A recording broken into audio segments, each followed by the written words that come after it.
Hello guys, ఈ video అయితే ఖచ్చితంగా లాస్ట్ వరకు చూడండి. నేను మీ అమ్మగాడు, వెల్కమ్ బ్యాక్ మన ఛానల్. అండ్ మీరు మహి బర్త్డే వీడియోలో ఆల్రెడీ గిఫ్ట్స్ చూసుంటారు. నేను ప్యాక్ చేస్తున్నా. ఇదే ఎందుకు ఇచ్చినా ఏంటి అని చెప్పేసి కూడా చెప్తా. వీడియో లాస్ట్ వరకు చూడండి. చూస్తున్నప్పుడు ఒక లైక్ చేసేయండి. మీకు తెలుసు నేను హౌస్ వైఫ్, నా దగ్గర 1 రూపీ కూడా ఉండదు. నా దగ్గర అకౌంట్ ఉంటుంది, ఉండదని నేను చెప్పను. బట్ ఈయన నెంబర్ దానికి ఉండడం వల్ల నేను ఎక్కడ మనీ పే చేసినా సరే తనకు ఖచ్చితంగా నోటిఫికేషన్ వెళ్తుంది, మెసేజ్ వెళ్తుంది. నేను ఎక్కడ 10 రూపాయలు, నేను ఎక్కడన్నా ఒక చిన్న ఇయర్ రింగ్స్ 10 రూపీస్ కొంటే కూడా ఫోన్ చేసి అడుగుతాడు అన్నట్టు. మమ్మీగా 10 రూపీస్ వచ్చింది, ఏం కొన్నావురా అని చెప్పేసి అంటాడా. లేదులే మీకు చిన్న ఇయర్ రింగ్స్ తీసుకున్నట్ట. ఓకే, మరి ఆయన ఎలా సర్ప్రైజ్ అయ్యాడు, నేను గిఫ్ట్ ఎలా కొన్నాను చెప్పాలా చెప్తే లిటరల్లీ షాక్ అయిపోతారు. మోస్ట్లీ నేను ఇది కొనడానికి నాకు ఎప్పుడంటే మ్యారేజ్ అయినాక స్టార్ట్, లాస్ట్ ఇయర్ అనుకుంటా, లాస్ట్ ఇయర్కి ముందు చెప్పిండు అన్నట్టు. అంటే క్యాజువల్ టాకింగ్ ఉంటుంది అన్నట్టు. ఇట్లా మహి మాకు అనేవి ఈ డ్రెస్ వేయాలి, బ్రాండెడ్ బ్యాగ్, బ్రాండెడ్ వాచెస్ ఇట్లా వాడాలని చెప్పేసి మాకు కొన్ని డ్రీమ్స్ ఉంటాయి కదా. సో అట్లా నీకేం డ్రీమ్ ఉంది చెప్పు అని అట్లా మాట్లాడుతున్నప్పుడు ఆయన ఏం చెప్పిండంటే, నాకు ఇట్లా బ్లాక్ డాగ్ తాగాలని డ్రీమ్ ఉంది, అది చాలా కాస్ట్లీ ఉంటుంది, మన సిచ్యువేషన్స్ వల్ల అది అవ్వదు కదా అని చెప్పేసి అని అన్నాడు. అన్నాక అప్పటి నుంచి నేను దాన్ని సెర్చ్ చేస్తున్నా. లాస్ట్ ఇయర్ మీకు తెలుసు మా సిచ్యువేషన్స్ బాగాలేవు, బర్త్డేలు అదంతా ఏమీ అవ్వలేదు, అంతా పిచ్చి పిచ్చి అయిపోయింది. సో నేను లాస్ట్ ఇయర్ ఫిక్స్ అయిపోయినా ఈ ఇయర్కి ఈయనకి ఇది గిఫ్ట్ పక్కా గిఫ్ట్ చేయాలని చెప్పేసి. అంటే మెయిన్ నాకు రెండు, ఎవరిదన్నా పక్కన వాళ్ళ హెల్ప్ కావాలి, ఎందుకంటే నాకు అది తీసుకొచ్చి ఇవ్వడానికి నేను వెళ్ళి కొనలేను కదా, అంత ధైర్యం రాలేదు ఇంకా నాకు. అండ్ ఇంకోటి సెకండ్ థింగ్ ఏంటంటే మనీ కావాలి. మనీ ఎట్లా సేవ్ చేయాలి నేను? ఏ చిన్న పర్సనల్ థింగ్ కొనుక్కోవాలన్నా ఆయన పక్క నుండే కొనిపిస్తాడు, బయటికి నన్ను పంపించడు. ఆయన నాకు ఇంకా మనీ ఏ విధంగా నాకు ఆప్షన్ లేదు. అకౌంట్ నా దగ్గర ఉన్నాయి, చెప్తారు కదా అన్ని మన దగ్గర ఉన్నా మనం యూజ్ చేసుకోలేని పరిస్థితి అన్నట్టు. నా అకౌంట్లోనే వేస్తాడు డబ్బులు, వేయడం నేను చెప్పను. బట్ అది ప్రతిదీ పిన్ టు పిన్ ఆయనకు తెలుస్తుంది. ఇంక నేను ఎట్లా సేవ్ చేస్తా? ఎక్కడైనా 10 రూపీస్ నేను ఖర్చు పెట్టిన తక్కువ ఫోన్ చేస్తాడు. ఇప్పుడు కూడా ఏమైందిరా, ఎక్కడికి వెళ్ళినా 10 రూపీస్ వచ్చింది, 20 రూపీస్ వచ్చింది అని చెప్పేసి అడుగుతాడు. ఇంకా నా దగ్గర డబ్బులు ఏందబ్బా అని చెప్పేసి నేను అనుకున్నా. నేను ఎలా సేవ్ చేస్తానంటే, ఎప్పుడైతే లక్ష్మీ పండుగ వస్తుందో అప్పుడు నేను ఆయన కొద్దిగా లూజ్ వదిలేస్తాడు అన్నట్టు. మాకు ఇది ఆర్డర్ పెట్టాలి, ఎందుకంటే నేను ఇష్టంగా చేసుకునే పండుగ, అది నాకు చాలా ఇష్టం కాబట్టి అప్పుడు నన్ను కొద్దిగా లూజ్ వదిలేస్తాడు అన్నట్టు. ఇవేం కొన్నావు అవేం కొన్నావు అన్నాడు. ఇది కొన్నా అది కొన్నా, డెకరేషన్కి ఈ ఐటమ్ కొన్నా ఆ ఐటమ్ కొన్నా అని చెప్పేసి వాటిల్లోనే నేను కొద్దిగా మనీ సేవ్ చేసుకున్నా. అప్పుడు నేను కొద్దిగా మనీ సేవ్ చేసుకున్నా. అండ్ ఈ మధ్య కాలంలో దేవుడు బ్లెస్సింగ్ వల్లనో దేని వల్ల నాకు తెలియదు కానీ అప్పుడప్పుడు మేము మా పక్కన వాళ్ళు అట్లా బయట కూరగాయలకు వాటికి వీటికి పోతాం కదా, అప్పుడు వాళ్ళ దగ్గర చేంజ్ లేనప్పుడు ఫోన్ పే చెయ్యి అది ఇది అంటారు. ఎవరైనా కింద ఆర్డర్లు పెట్టినా కొద్దిగా ఫోన్ పే చెయ్యి, నేను వచ్చినాక ఇస్తా అట్లా అంటారు కదా. ఆయన అడిగినా అక్క వాళ్ళు ఇస్తా అన్నారు అని చెప్పేసి నేను సైలెంట్ ఊరుకుంటా. వాళ్ళు ఇంటికి వచ్చాక నాకు డబ్బులు ఇస్తుండే, ఆ డబ్బులు నేను మర్చిపోతుండే అన్నట్టు. అట్లా కొద్దిగా మనీ అవన్నీ కలిపి లాస్ట్ 1.5 year నుంచి నేను సేవ్ చేసుకున్న మనీ ఇదంతా. ఇది కూడా ఆయన కోసమే, ప్రతి రూపాయి కూడా నేను సేవ్ చేసి పెట్టుకున్నా. అని సేవ్ చేసిన గిఫ్ట్లోకి ఈయనకు బర్త్డే మీద అసలు హోప్సే ఉండొద్దు అనేది నా మెయిన్ టార్గెట్. ఇచ్చినాం కదా, ఇక్కడ కేక్ తీసుకొద్దాం, ఇంకా కేక్ కోసం అని చెప్పేసి బయటకు వచ్చిన. కేక్ అండ్ మనం అందిస్తున్నాం కాబట్టి దానికి స్టఫింగ్ కావాలి కాబట్టి చికెన్ కూడా తీసుకున్నా. చికెన్ తీసుకొని బేకరీకి వెళ్ళిపోయినా కేక్ తీసుకుందాం అని చెప్పేసి. ఇక్కడ చూడు నేనేం రాపించిన, హ్యాపీ బర్త్డే నా మొగ్గుడు అని చెప్పేసి రాపించిన నేను. ఇంకా బోలెడు ఉండే బొర్రలో. బట్ ఇంకా అక్కడ వాళ్ళందరూ చూడగానే నేను కొద్దిగా ప్యానిక్ అయిపోయి ఇట్లా రాయించిన. వాళ్ళందరూ నన్నే చూస్తారు. ఆయన కేక్ ఇచ్చుకుని నా అదృష్టం దురదృష్టం పోయిపోయి అక్కడ అంతా తెలుగు వాళ్ళే ఉన్నారు బాయ్స్ అందరూ. ఇంకా అతను కేక్ ఇచ్చుకుంటే madam he so lucky ma'am అని చెప్పేసి అంటే ఓకే ఓకే బ్రో అని చెప్పేసి ఇంకా తీసుకొని వచ్చిన. చికెన్ మ్యారినేట్ చేసి ఫ్రిడ్జ్లో పెడుతున్నాను అన్నట్టు. ఇంకా ఆయన వచ్చే లోపు కుక్ చేద్దాం, ఒక 1 hour అట్లా పెట్టేసని. అయితే 1 week నుంచి మా వాడికి బర్త్డే మీద ఎలాంటి హోప్స్ ఉండొద్దు, ఏవి ఉండకుండా అలా సర్ప్రైజ్ చేయాలని నా మోటివ్. 1 week నుంచి నేను చెప్తున్నా, మాకు ఈ బర్త్డే జరుపుకుంటావు నువ్వు, అన్ని బాగుంటాయి, 2 పిల్లలు ఉండేవాళ్ళు కదా మనకి, ఒకడు అటు డాడీ ఒకరు ఇటు డాడీ అంటే సిగ్గులేదా మహి, నువ్వు ఆల్రెడీ ముసలాడు అయిపోయినావు కదా, అంకుల్ అయిపోయినావు కదా, నీకు ఇంకా బర్త్డేలు అవసరమా అని చెప్పేసి అంటున్నా నేను. ఏం చెప్పిగడు ఉన్నావు ఈ బర్త్డేలు జరుపుకుంటారు, వచ్చి కేక్ కట్ చేస్తారు అట్లా ఇట్లా అని చెప్పేసి మొత్తం ఉన్న హోప్స్ అని దొబ్బేసినాడు. నీ కాళ్ళు పట్టుకుంటాను, నాకు ఎలాంటి బర్త్డేలు వద్దు, నీకు దండం పెడితే ఇంకా ట్రోల్ చేసి ఆపేయి అని చెప్పేసి అంటున్నాడు మావాడు. ఇంకా నేను బయట నుంచే చికెన్ ఫ్రైడ్ రైస్ తెస్తా, ఏం డిన్నర్ చేస్తావులే ఉండు అని చెప్పేసి అని అన్నాడు. సరే అని చెప్పేసి ఊరుకున్నా. ఇంకా నేను ఏం బర్త్డే లేదు ఏం లేదు అన్నట్టు సైలెంట్ ఊరుకుని ఇంకా బయట నుంచే చికెన్ ఫ్రైడ్ రైస్ తెచ్చింది. ఆల్రెడీ నేను ఇంట్లో చికెన్ చేసిన అన్ని చేసిన, కానీ ఆయనకు తెలియకుండా సైలెంట్ ఊరుకున్నా అన్నట్టు. వచ్చింది ఇంకా వేడిగా తీసుకొచ్చింది, భలే అనిపించింది, ఎందుకో చాలా బాగా నచ్చింది నాకు చికెన్ ఫ్రైడ్ రైస్. ఇక్కడ ఇంకా తినేసి ఇంకా మూవీ చూసుకుంటున్నాం అన్నట్టు. అలా ఆయనకి నేను ఆయన బర్త్డే అన్నట్టు నేను ఆ టాపిక్ ఏం తేవట్లేదు సైలెంట్ ఊరుకుంటున్నా. ఇది విషయం కూడా చెప్తుందా చెప్పదా అని చెప్పేసి అనుకున్నాడంట ఆయన. ఇదేంద్ర మరి ఇంత నార్మల్గా ఉంటుంది, అట్లీస్ట్ విషయంలో చేస్తుందా చేయదా అని అనుకుంటున్నట్ట. నాకు నిద్ర వస్తుంది మహి, నేను పడుకుంటా, నాకు ఫుల్ నిద్ర వస్తుంది, నువ్వు చూస్తావు మూవీ అని అంటున్నా. పడుకున్నాక ఇంకా నేనేం చేస్తాను, నేను కూడా పడుకుంటాను, టీవీ ఆఫ్ చేయని చెప్పేసి అని అంటుండే. ఇంక మెల్లిగా టైం అయిపోతుంది, నాకేమో ఫుల్ నవ్వు వస్తుంది మా వాడు ఫేస్ చూస్తుంటే. ఇంకా ఎగ్జాక్ట్లీ 12 o'clock లేచి ఆయనకు విష్ చేసి ఫస్ట్ షర్ట్ చేంజ్ చేసుకో అని చెప్పేసి డ్రెస్ ఇచ్చిన. ఆయనేమో ఫుల్ నవ్వుతుండే, ఏం చేస్తున్నావు అంటుండు, ఎక్సైట్ అవుతుండే అన్నట్టు. బట్ తెలియదు కదా కేక్ ఏమో కట్ చేపిస్తా అనేసి అనుకున్నాడంటే. ఏమన్నా ఎక్స్పెక్ట్ చేస్తున్నావు అంటే ఆ కేక్ కట్ చేయిస్తావులే అనుకున్నా అని అంటుండు.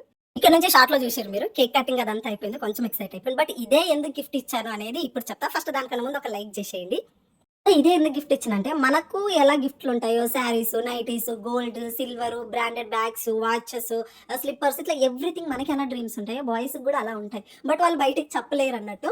సో, నేను తనని అడిగినప్పుడు నేను లిటరల్లీ షాక్ అయిపోయాను. ఒక మందు తాగడం కూడా డ్రీమ్ ఉంటదా అని చెప్పేసి. ఎందుకు మరి నువ్వు బ్యాచిలర్ ఉన్నప్పుడు ఈయన చాలా బాగా మస్తు డ్రింక్ చేస్తున్నాడంట. ఎవ్రీ డే కూడా చేసిన డేస్ కూడా ఉన్నాయి. నేను ఎప్పుడైతే ఈయన లైఫ్‌లోకి వచ్చి నేను ఎప్పుడు ఈయనకి ఎలాంటి రెస్ట్రిక్షన్స్ పెట్టలేను. మందు తాగొద్దు ఇవి అవి నేను ఏమీ చెప్పలేదు. ఎందుకంటే ఉన్నది ఒక లైఫే. నేను ఏం చెప్పినా ఒకటే చెప్తే ఏది లిమిట్స్ క్రాస్ అవ్వకుండా నీ లిమిట్స్‌లో నువ్వు ఉంటే నువ్వు ఏం చేసినా నాకు ఓకే అని చెప్పేసి నేను చెప్పిన. బట్ నీకు ఇష్టం ఉండదంటే ఇష్టం ఎవరికి ఉంటుంది తాగడము అని చెప్పేసి నేనంటే ఆయన నేను చెప్పకుండా నువ్వు నా లైఫ్లోకి వచ్చిన మూమెంట్లో నేను మందు ఆపేస్తున్నాను. ఆయనంతకు ఆయననే ఆపేసి నేను ఏ రోజు చెప్పలేదు మందు తాగకు అని చెప్పేసి. 2 or 3 years బ్యాక్ అనుకుంటా లాస్ట్ టైం ఏదో ఫెస్టివల్ రోజు తెచ్చుకో మహి తాగు కొద్దిగా రిఫ్రెష్ అన్న అవుతావు. మనకి ఎప్పుడు ఈ గొడవలు ఈ మనశ్శాంతి లేకుండా ఉంటుంది లైఫ్. అట్లీస్ట్ నీకు నచ్చినట్టన్న లైఫ్ ఉన్నా నేను బలవంతం చేస్తాను ఆయన తాగిండు. నేను ఇది గిఫ్ట్ చేస్తున్నాను మా అందరికీ తెలుసు మహికి తప్పితే. అందరూ అన్నారు ఇదెందుకు గిఫ్ట్ ఇస్తున్నావు, ఎవరైనా ఇది గిఫ్ట్ ఇస్తారా, అవసరమా, ఈ తాగమని ఎంకరేజ్ చేయడం అవసరమా, అది ఇది అని చెప్పేసి చాలా మంది చెప్పారు. బట్ నాకు ఒక్కటి అంటే ఒకటి నా మనసులో ఉండిపోయింది అన్నట్టు. ఇది తన డ్రీమ్ అని చెప్పిండు. అది నేను చేయగలను. చేయలేనిది అయితే నేను ఓకే వదిలేస్తా. బట్ అది నేను చేయగలను కదా. చేయగలిగింది నేను చేయకుండా ఎలా ఉంటుంది, తనకు అంతా హ్యాపీనెస్ ఇస్తుంది అని అలా అని చెప్పి నేను మంది ఇచ్చి ఎంకరేజ్ చేయండి అని నేను చెప్పను. ఈ విషయంలో అయితే మా మహికి హ్యాట్స్ ఆఫ్ చెప్పొచ్చు. ఎందుకనంటే ఇంత తాగేసి చిల్లరగా రోడ్ల మీద అరిచేసి ఇంత అరిచి అంత అరిచి ఇది ఇప్పుడు ఉంది కాబట్టి మొత్తం నేను ఇది తాగుతాను ఇట్లాంటి మైండ్ సెట్ అయితే ఉండదు. నేను అదే చెప్తాను. నేను మంది ఇచ్చినప్పుడు కూడా చెప్తాను హ్యాపీగా నీకు ఏం వంటకం కావాలంటే అది నీకు ఏ టైప్లో కావాలంటే ఆ టైప్లో నేను కుక్ చేసి ఇస్తాను. హ్యాపీగా 2 or 3 పెగ్స్ వేసుకో, మంచిగా బొజ్జు నిండా తిను, హ్యాపీగా పడుకో, మళ్ళీ హ్యాపీగా లేవు. అంతేకాని వాంతింగ్ వచ్చేలా తలనొప్పి వచ్చేలా అలా తాగి కింద దొరలకు అని చెప్తా. ఆయన మైండ్ సెట్ కూడా అదే ఉంటుంది. అంత బ్యాడ్ బిహేవియర్ అయితే ఉండదు మందులో. ఇప్పుడు నేను తాగాలి ఖచ్చితంగా ఇదంతా చేయాలని ఉండదు. సో ఆయన లిమిట్లో ఆయన ఉన్నప్పుడు నేను అది ఇవ్వడంలో తప్పు లేదు. అది ఆయన డ్రీమ్, అది ఆయనకు హ్యాపీనెస్ ఇస్తుంది. అది ఆయన బర్త్డే, ఆయన పుట్టినరోజు, ఆయనకు నచ్చినట్టే ఉండాలి కదా. సో ఇవన్నీ నా బుర్రలో పెట్టుకొని థింక్ చేసుకొని నేను ఇది గిఫ్ట్ చేసిన. చూసే వాళ్ళందరికీ ఎలా ఉంటుందో నాకు తెలియదు కానీ లిటరల్లీ నేను ఆ డే అంతా ఆయననే చూసిన ఎంత హ్యాపీ ఫీల్ అవుతుందంటే, నేను ఒక కాస్ట్లీ బంగారం తెచ్చి ఆయన చేతికి ఇచ్చిన ఎంత హ్యాపీ ఫీల్ అవడమో. రియల్గా ఆర్ట్ఫుల్గా నవ్వుతున్నాడు, ఆర్ట్ఫుల్గా ఎక్సైట్ అవుతుంది. ప్రతి 10 minutes ఒకసారి వచ్చి మమ్మీగా ఎలా తెచ్చినావు మమ్మీ, అసలు ఇదేలా గిఫ్ట్ చేసినావు మమ్మీ, ఇదేలా ఇచ్చావు మమ్మీ, లిటరల్ నేను అనుకోలేదు తెలుసా, నేను ఎంత షాక్ అవుతున్నా తెలుసా అని ఆయన ఎక్సైట్ అయితే చెప్తుంటే ఇది కదా బర్త్డే గిఫ్ట్ అంటే నాకు అనిపించింది అప్పుడు. ఓకే బర్త్డే గిఫ్ట్స్ అంటే కాస్ట్లీ ఉండాల్సిన అవసరం లేదు, నచ్చేలా ఉంటే చాలు అని నాకు అర్థమైపోయింది. బజ్జున్నాడు ఇంకా ఇంకేముంటుంది, మంచిగా బర్త్డే ఇప్పుడే పుట్టింది కాబట్టి కేక్ కట్ చేసి హ్యాపీగా 2 పెగ్లు వేసుకొని మంచిగా పడుకున్నాడు. ఇంకా నేను పడుకోవడానికి అవ్వదు కదా, నాకు మార్నింగ్ నేను బర్త్డే వీడియో అప్లోడ్ చేయాలంటే ఇప్పుడు వీడియో ఎడిట్ చేయాలి. సో అందుకని చెప్పేసి వీడియో ఎడిట్ చేస్తున్నా, ఇక్కడ సౌండ్ డౌన్లోడ్ చేస్తున్నా. నైట్ టైం ఈ డేటా నాకు సరిగ్గా రావట్లేదు, ఏమవుతుందో తెలియట్లేదు, స్లోగా డౌన్లోడ్ అవుతుంది. 140 అవుతుంది. సాంగ్ ఎప్పుడు అవ్వాలి, నేను అవన్నీ క్లిప్స్ ఎప్పుడు కట్ చేసుకోవాలి, ఎప్పుడు నేను మళ్ళీ అదంతా చేయాలి. ఇంకా ఇదంతా చేసి నేను పడుకునేసరికి 3 అయిపోయింది, ఆల్మోస్ట్ 3 అయిపోయింది. నాకు ఈ సాంగ్ డౌన్లోడ్ అవ్వడానికి చాలా టైం తీసుకుంది. ఎందుకు అప్రాక్సిమేట్లీ ఒక 1/2 hour దాకా తీసుకుంది. ఎడిట్ చేసేసి పోస్ట్ చేసి ప్రైవేట్ లో పెట్టి పడుకున్నా. మార్నింగ్ లేవగానే పబ్లిక్ చేద్దాం ఇంకా అని చెప్పేసి ఇంకా ఫుల్ టైర్డ్ అయిపోయింది. నేను కూడా లేట్ నైట్ నిద్రపోయినా. ఇంకా మార్నింగ్ కిందికి వెళ్ళి వీడు వచ్చింది చూడు. యాక్చువల్గా అయితే వీడు క్యూట్ గానే తిన్నాడు. వాడు అదంతా పూసుకోలేదు, నేనే వాడు కావాలని పూసాను. నాకు ఎందుకు చిన్నపిల్లలు అట్లా నీట్ గా తింటే ఇష్టం లేదు. మొత్తం మొహం అంతా ఫేస్ అంతా బట్టలంతా పూసుకోవాలి, అప్పుడే క్యూట్ ఉంటుంది అన్నట్టు. చాలా డేస్ అయింది వీడు మా ఇంట్లోకి వచ్చి. ఇంక ఈ రోజు వచ్చిండు అన్నట్టు. లేవగానే టీతోనే స్టార్ట్ అవుతుంది మా డే. ఇంక ఈ రోజు టెంపుల్కి వెళ్ళాలి, పూజ చేయాలి, ఇంట్లో పనులు చేయాలి. అమ్మ నా బర్త్డేకి ఇవన్నీ నేనేం పెట్టుకోను గైస్. ఇంట్లో ఏం బర్త్డేలు వచ్చినా మ్యారేజ్ డేలు వచ్చినా ఇల్లంతా మాఫ్ వేసుకొని బయట కడిగి ఇటు కడిగి అటు కడిగి ముగ్గులు పెట్టి ఇంట్లో పూజ చేసుకొని టెంపుల్కి వెళ్ళి అక్కడ పూజ చేసుకొని వచ్చేసరికి బాబే హాఫ్ డే అక్కడనే పోతుంది. అందుకే నా బర్త్డే రోజు లేస్తాను, టీ తాగుతాను, మళ్ళీ పడుకుంటాను, మళ్ళీ లేస్తాను, మళ్ళీ లంచ్ చేస్తాను, మళ్ళీ పడుకుంటాను, మళ్ళీ లేస్తాను, మళ్ళీ డిన్నర్ చేస్తాను, మళ్ళీ పడుకుంటాను. ఇట్లాంటి ఏం పెట్టను నేను. నాకు ఇదే కావాలి బాబు. ఎంతసేపు హస్బెండే మనకు అన్ని చేయాలి, అతనే మనకు సర్ప్రైజ్లు ఇవ్వాలి, అతనే మనకు అన్ని చేయాలి అనే థాట్ ఏదన్నా ఉంటే పక్కన పెట్టేసేయండి. మేము ఏం చేయలేము, మా వల్ల కాదు, మేము ఇంట్లోనే ఉంటాం, మా దగ్గర డబ్బులు ఉండవు, ఇది కూడా తీసేయండి. నాకు ఈ 5K అప్రాక్సిమేట్లీ 5 to 6K అయ్యింది. నాకు ఈయనకు తెలియకుండా నేను సేవ్ చేసిన మనీ 5 to 6K అన్నట్టు. అది నాకు 1 year మొత్తంలో 1.5 year మొత్తంలో నేను సేవ్ చేసిన మనీ ఇది అన్నట్టు.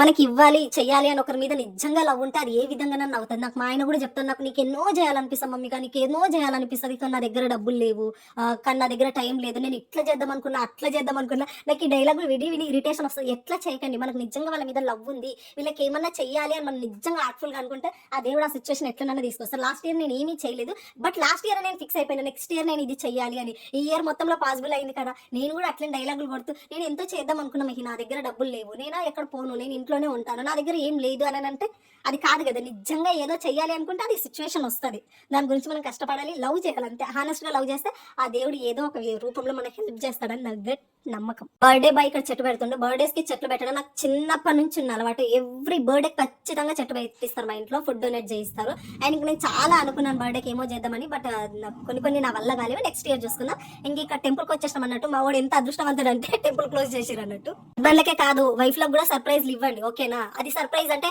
ఆ బర్త్డే రాగానికి ఏమి ఇష్టము ఏం కొనిపిస్తా అది కాదు సర్ప్రైజ్. బర్త్డే ఒక 6 months ముందు ఉన్నప్పుడు దాని గురించి డిస్కషన్ చేసి, దాని గురించి మనీ సేవ్ చేసి అది తీసుకొచ్చి నీ వైఫ్కి ఇచ్చారంటే ఎంత హ్యాపీగా ఉంటుంది. Happy wife happy life. ఇక్కడ ఒక ప్రాబ్లం ఉంది గైస్. ఇప్పుడు నేను ఈ ఇడియట్ కి ఇవి చేసిన అని చెప్పేసి, ఇప్పుడు నేను ఈ పిల్లకి ఇవి చేసిన కాబట్టి మళ్ళీ నేను చేయకపోతే బాగోదని అట్లా ఏమైనా చేస్తాడేమో నాకు నిజంగా భయంగా ఉంది. ఎందుకంటే మనం ఇష్టంతో చేయాలి తప్పితే నాకు అదే అనిపిస్తుంది. ఫస్ట్ మావాడు బర్త్డే ఎందుకు వచ్చింది, ఫస్ట్ నా బర్త్డే వచ్చింటే తెలుస్తుంది వీడు నాకు ఏం చేస్తాడు ఏం చేయడు, ఆయన బుర్రలో ఏం థాట్ ఉందని. ఫస్ట్ ఈయన బర్త్డే నేను చేసినాక అవి కాపీ పేస్ట్ చేయొచ్చు.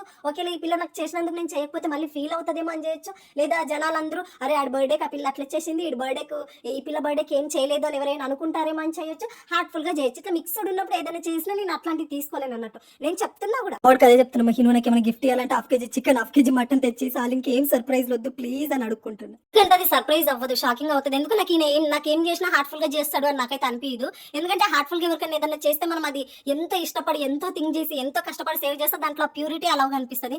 మా ఊళ్ళో నాకైతే నిజంగా హానెస్ట్ గా నాకు అస్సలు అది కనిపించదు. ఏదో తేవాలి కాబట్టి తెచ్చినా, ఇవ్వాలి కాబట్టి ఇచ్చినా, ఏమి చేసింది కాబట్టి చేసినా అనే ఫీల్ నాకు ఖచ్చితంగా కనిపిస్తుంది తను ఏమి ఇచ్చినా. సో అవి ఇచ్చి నాకు నేను రిగ్రెట్ అవ్వడం కంటే ఇయ్యకరా బాబు అని తలగొట్టుకుంటాను, నాకు అదే బెటర్.